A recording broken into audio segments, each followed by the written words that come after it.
Vous voulez écrire de beaux scénarios, vous voulez partager votre histoire à travers le monde, vous voulez faire un film et tout simplement écrire un petit script. Mais le problème c'est que vous ne savez pas exactement vers quel logiciel vous tournez pour écrire votre script ou votre petite histoire. Vous connaissez bien Final Draft mais vous n'avez pas assez d'argent pour vous le payer, alors vous vous dirigez vers un Word ou un Google Docs et la mise en page est parfois très compliquée.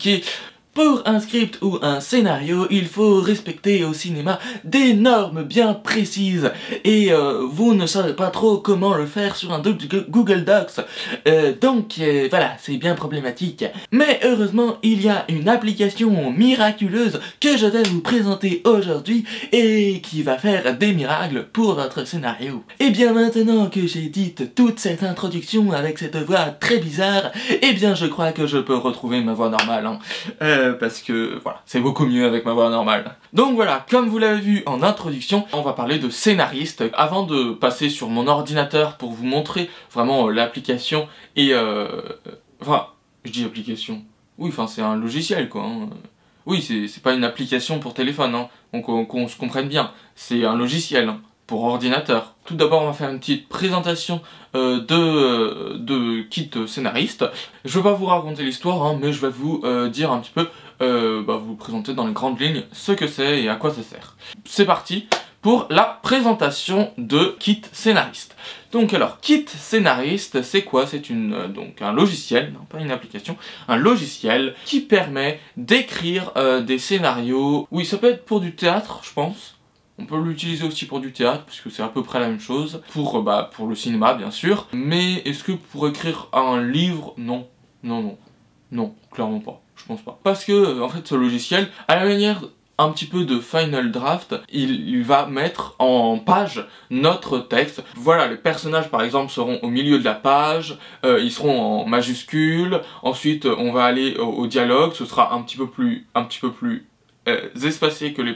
Je vais vous le montrer sur l'application, je pense, hein, je vais vous faire des plans. Donc voilà, il y a les dialogues qui sont formatés d'une manière, il y a les lignes d'action qui sont formatées d'une autre manière, après il y a, voilà, les en-têtes des scènes aussi vont être formulées d'une certaine manière, et tout cela agencé bien comme il faut, bien propre, pour que ce soit le plus lisible, le plus facile ensuite pour tourner votre scénario, quoi. Aussi 2-3 trucs à préciser sur ce logiciel. C'est un logiciel totalement gratuit. Moi je le trouve très pratique, voilà, j'avais mis pratique. On peut ensuite exporter son scénario en format PDF notamment.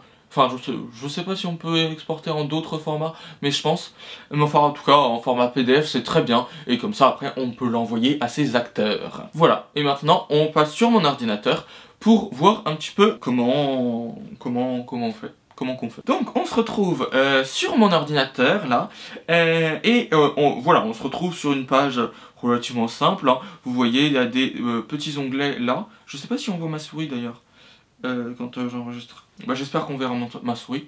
Donc voilà, donc là il y a des onglets, on peut pour l'instant pas cliquer puisqu'il faut créer un projet. Voilà, un petit truc d'aide là. Donc alors il faut tout simplement créer en fait un nouveau projet. Donc voilà. Et donc on va faire local là. Et bien il faut nommer ce projet.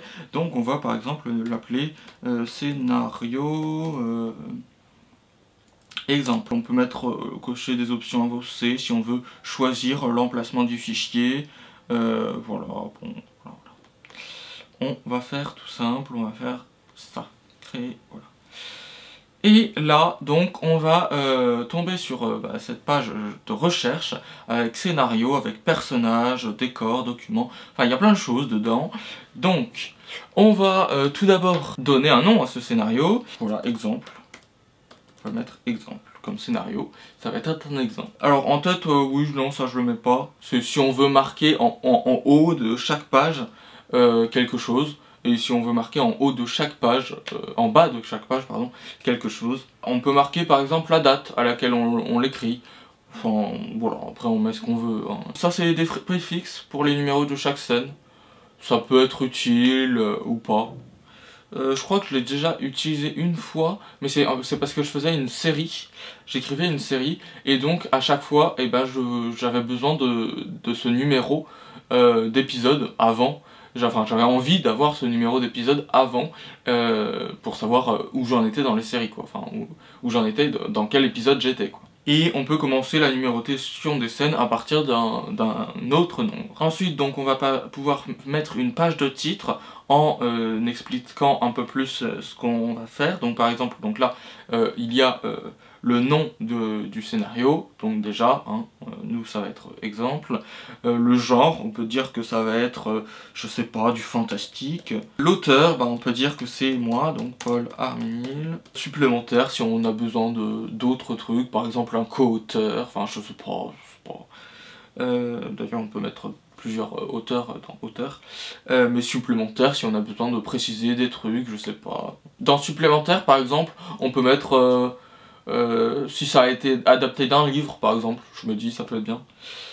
Et l'année, et même, enfin, au-delà de l'année, je pense qu'on peut mettre aussi la date à laquelle on l'écrit. Synopsis, ça c'est... Ah oui, ça c'est juste pour écrire, enfin résumer un petit peu en une page ce que va contenir le scénario en fait, de quoi ça parle. Là on peut faire plusieurs versions. Alors j'avoue que ça, les versions je les utilise pas. Parce que les scénarios que j'écris c'est soit des courts-métrages, soit j'ai pas encore eu besoin de faire une nouvelle version. Ensuite on peut ajouter donc des personnages, hein. On peut ajouter des décors, et bon voilà, si on veut ajouter des documents pour étayer notre recherche et tout, si on veut rechercher d'autres trucs. Bon, ça je l'avoue que je l'utilise pas trop, hein. C'est plus... voilà la page de titre, le scénario que j'utilise. Après il y a personnages et décors, bah ça se met automatiquement. Là on a une vue avec des cartes, donc voilà pour pré-remplir. Par exemple on peut mettre notre première scène, par exemple dans un parc, voilà, avec une petite description si on veut. Quand on commence à rechercher autour de ce sujet, eh bien on va d'abord aller là-dessus. Personnellement, moi j'utilise plus Notion qui est, je trouve, beaucoup plus puissant par rapport à ça. D'ailleurs j'avais fait une vidéo, donc n'hésitez pas, je vous la mets juste là, n'hésitez pas à aller la regarder, allez regarder la vidéo que j'ai faite à ce sujet Notion, pour faire un découpage technique, mais aussi la présentation de Notion, parce que je vous présente comment est-ce que j'organise un petit peu mes scénarios et tout. Et maintenant, le truc le plus important qu'il y a dans le kit scénariste, ça va être scénario. Et donc là vous voyez directement dans notre scénario, comme on a ajouté dans une carte avec dans un parc, et bien dans notre scénario il y a une en-tête avec dans un parc. Si on complète ici, ça va se compléter dans les cartes et vice versa quoi. Donc ça c'est plutôt pas mal, comme ça on peut avancer des deux manières différentes. Et ça c'est pas mal. Donc là on a notre première scène donc, qui est dans un parc. D'abord ce que je fais pour écrire une scène, c'est je mets extérieur, ensuite où ça se trouve, donc c'est un parc, et on va mettre si c'est le jour ou la nuit, bon là on va dire que c'est le jour. Et on va ensuite pouvoir écrire une petite action. Ah oui, j'ai pas expliqué ça. J'ai sélectionné Ext et j'ai mis tabulation. J'ai fait tabulation. Ensuite j'ai marqué parc. Là, comme j'ai déjà marqué, je peux le faire, et enfin il me le propose, et je peux faire tabulation pour qu'il le marque. Et ensuite je marque encore tabulation pour qu'il me mette un petit slash et tout joli. Et là, comme il me propose jour, et c'est ça que je veux, donc je mets jour. Ensuite je fais entrée, et là, donc il me met directement en action. La action c'est juste là. Là vous voyez qu'il y a d'autres trucs là, plein de trucs que vous pouvez cliquer directement. Ou alors sinon vous pouvez cliquer ici. Voilà, pour changer le type de ce que c'est. Donc là, une action. Donc par exemple, on va écrire, par exemple, on va dire que on a quelqu'un qui s'appelle Benjamin dans notre histoire. Et dans les actions, on peut aussi marquer les mouvements de caméra. Enfin après, voilà, plus ou moins, hein, parce que c'est pas non plus un découpage technique, donc il faut pas non plus mettre à chaque fois tous les plans qu'on veut faire, mais on peut parfois mettre, si jamais on veut que ce soit filmé de telle ou telle manière, eh bien on peut le mettre si c'est important pour nous. Là, personnellement, c'est pas très important. Donc là, j'ai cliqué sur Entrée et il me propose encore une action. Sauf que là, on veut un dialogue et donc on va taper sur Tabulation pour marquer le personnage. Et là, il va directement marquer personnage. Donc, personnage, on va mettre Benjamin, et on clique sur entrée, et ça nous met directement un dialogue. Et là, on peut mettre par exemple salut. Les dialogues sont hyper recherchés, hein, bien sûr. Après, ce n'est pas une histoire... enfin, voilà, bien sûr que je développerai un peu plus les dialogues, mais là, bon, c'est juste pour vous montrer. Donc, voilà, on va mettre juste ça. Ensuite, on va mettre un autre personnage, donc pareil, tabulation, enfin, entrée et ensuite tabulation. Et là, on va mettre Joséphine, par exemple. Là, elle va lui répondre coucou, par exemple. Bon, les dialogues super intéressants, hein, bien sûr. Là, on va remettre un dialogue. Et on peut... là, on est donc dans dialogue. Et on peut faire tabulation pour écrire une didascalie. Donc, par exemple, il va parler eh bien, en rigolant, on appuie sur entrée. Voilà, après, on peut mettre son dialogue. Voilà, par exemple, on va mettre... Tu as une miette dans les cheveux, ça peut être... Les dialogues, encore une fois, ne sont pas top. Hein. Transition, voilà. Si on veut dire, par exemple, par exemple, c'est un cut, entre deux scènes, on va dire, c'est un cut, et là, on va entrer sur une autre scène, donc par exemple, à l'intérieur, et donc voilà, ça va être le cut. Enfin voilà. On a fait, globalement, tout le tour de ce qu'il y avait. Bon, ça, tout ça, après, je l'utilise pas trop, donc je sais pas trop à quoi ça sert. Mais globalement, avec tout ça, vous pouvez déjà faire pas mal de choses. Ensuite, vous pouvez aller voir dans statistiques, et là, vous avez plusieurs rapports. Bon, c'est plus ou moins intéressant. Hein. Personnellement, je le regarde parce que c'est rigolo de le voir... ah tiens, j'ai fait plus parler ce personnage plutôt que l'autre. Ah tiens, voilà, ça se place plus dans tel endroit plutôt qu'un autre. Ah tiens, voilà. Mais bon, je l'utilise pas pour dire ah tiens, il faudrait que je fasse plus ça parce que ça. Enfin voilà, vous avez plusieurs statistiques donc là. Par exemple, en en-tête, il y a deux en-tête avec 9 mots. Le pourcentage dans le scénario total, c'est 19%. Le texte qui est avec des actions, c'est 50%. Voilà, bon, vous voyez que... Voilà, dans les scènes, c'est 50% de jour, c'est 100% de jour, pardon. Et les décors sont à moitié à l'intérieur, à moitié à l'extérieur. Bon, on a deux scènes, donc c'est logique. Après, il y a sur les dialogues des personnages, par exemple Benjamin. Voilà, on peut voir tous les dialogues de Benjamin, on peut voir tous les dialogues de Joséphine. Voilà, rapport sur les personnages. Alors, voilà, qu'au total des dialogues, scène avec dialogue, scène sans dialogue. Etc. sur les décors, sur les scènes, tout ça. Et des petits graphiques pour dire, ouais, au début, il n'y a pas trop, à la fin, il y a plus de décompte de dialogue, bon, voilà. C'est pas forcément hyper intéressant non plus, mais ça peut donner certaines idées. Et voilà, ça peut...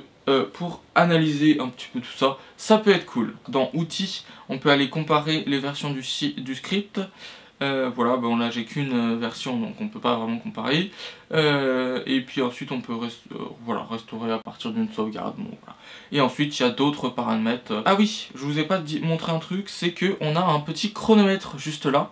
Voilà, juste en haut, on a un petit chronomètre et ça nous dit à peu près combien de temps est-ce que ça va nous prendre à l'écran. Est-ce que c'est fiable? Pas forcément à 100%, parce que normalement avec cette présentation, il faut savoir qu'une page est égale à 1 minute. Normalement, si on le fait bien. Après, ça marche bien quand on a un gros volume, parce que bon, voilà, c'est plus... voilà. Si on a que 2 pages, ça peut faire peut-être 1 minute si on enchaîne les dialogues comme ça, tac, tac, tac, tac, tac, ou ça peut faire 5 minutes si on a plein de plans où il n'y a pas de dialogue, où il n'y a pas beaucoup de description, enfin, voilà, où on n'a pas écrit grand-chose, mais qu'on veut laisser beaucoup, voilà, qu'on veut... faire suspendre le récit et tout, et bien ça peut vraiment changer. Quand on n'a que 2 pages, quand on a beaucoup de pages, c'est plus précis bien sûr, parce que ça fait une moyenne et tout. Donc, voilà, là on peut changer les raccourcis clavier aussi. Je vous conseille de changer les raccourcis clavier, comme ça quand vous tapez c'est plus simple. Après moi j'utilise aussi beaucoup tab, entrée et tout, donc bah, c'est aussi très pratique ça. Bien sûr je pense que je vais pas tout vu toutes les fonctionnalités et tout. On peut affecter des couleurs et tout pour s'y retrouver un peu mieux. puis après on peut ranger dans d'autres trucs, enfin bon, vous voyez, il y a plein de trucs, mais en fait, cette vidéo c'était juste pour vous présenter eh bien, Kit Scénarist, ce logiciel, pour un peu vous montrer tout ce qu'on peut faire avec, et c'est pas pour vous faire un tuto complet dessus, c'est juste quelques trucs pour bien commencer avec ce logiciel. Et voilà. Donc en bas, en description de la vidéo, je vous mettrai sûrement un lien où vous pourrez aller directement télécharger Kit Scénarist, ce logiciel. Cette application, chaque fois j'ai envie de dire cette application, non.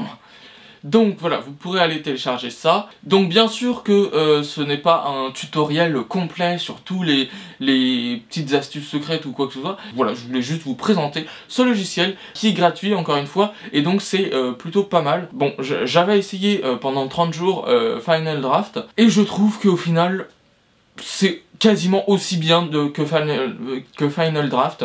Bon, il y a peut-être 2-3 trucs qu'il y avait sur Final Draft, mais qu'il n'y a pas ici. Mais franchement, ça me suffit très bien comme logiciel, avec Notion pour vraiment structurer mes idées et tout.